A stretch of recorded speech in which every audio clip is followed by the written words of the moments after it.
ନା କ'ଣ ଆପଣଙ୍କର? କେଶବ ଚନ୍ଦ୍ର ସାମଲ କୋଉ ଗାଁ? ବନ୍ଦରେ ସେଟା। ଆପଣଙ୍କ ଗାଁରେ ଏଇ ଯେଉଁ ଗଛଟି ଏଠି ପଡ଼ିକି ରହିଛି ହଁ ଏବଂ ଏହାର ଗୋଟେ ଡାଳ ଭାଙ୍ଗି ଯାଇଛି ଏବଂ ଶୁଣିବାକୁ ମିଳୁଛି ଯେ ଏଇ ଡାଳଟା 2500 ଟଙ୍କାରୁ 70,000 ପର୍ଯ୍ୟନ୍ତ ନିଲାମ ଡକାହେଉଛି ହଁ ଏବଂ ଆପଣ ସେ ନିଲାମ ଦେଇଛନ୍ତି। କ'ଣ ସବୁ ସିଷ୍ଟମ୍ ଥିଲା, କେମିତି କ'ଣ ହେଲା ସବୁ? ଏଟା 200 ବର୍ଷ ତଳର ଗଛ, ଯେହେତୁ ଏଟା ଭାଙ୍ଗିଲା, ଗାଁ ଲୋକେ ଟଣା ବିଡ଼ା ହେଲେ ସେଠୁ ତହସିଲ ନିଲାମ ଡାକିଲେ, ଆମେ ଯାଇ ଧରିବୁ। ଏଟା ସର୍ବସାଧାରଣ କାମରେ ଲାଗିଲା, ଆମେ ଟିକେ ଖୁସି ହବୁ। ନିଲାମ କେମିତି କ'ଣ ହେଲା? 2500ରୁ ଡାକ ହେଲା ଆଉ। କେତେ ଲୋକ ନିଲାମରେ ଥିଲେ ସବୁ? ଭାଗ କେତେ ଲୋକ ନେଇଥିଲେ? 5 ଜଣ 5 ଜଣ। କେଉଁ ଜାଗାରେ ନିଲାମ? ତହସିଲ। ପଇସାଟା ସରକାର ଯେ ଖାତାକୁ ଗଲା, ହଁ ଆପଣ ଏଟା ନେଲେ 70,000 ଟଙ୍କାରେ। 70,000। କେତେ ଖୁସି ଅଛନ୍ତି ସରକାର? ନାଇଁ, ମୁଁ ବହୁତ ଖୁସି ଅଛି।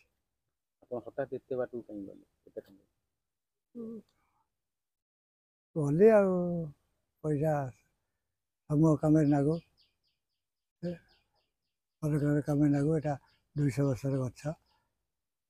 ଆଗକୁ ଏ ଗଛ କ'ଣ ରହିବ, ଏମିତି କଟା ହେବ? ନାଇଁ, ଗଛ କଟା ହେବନି, ଗଛ ରହିବ। ସେ ଯେବେ ବାତ୍ୟା ପବନ ହେବ ଭାଙ୍ଗିବ, ତେଣୁ ସରକାର ତାର ନିଲାମ କରିବେ କି କାହାକୁ ଦେବେ, ସେଟା ସରକାର ବୁଝିବେ ଆଉ। ସେଟା ସରକାରୀ ଜାଗାରେ ଅଛି। ପୁରା ସରକାର ଜାଗା।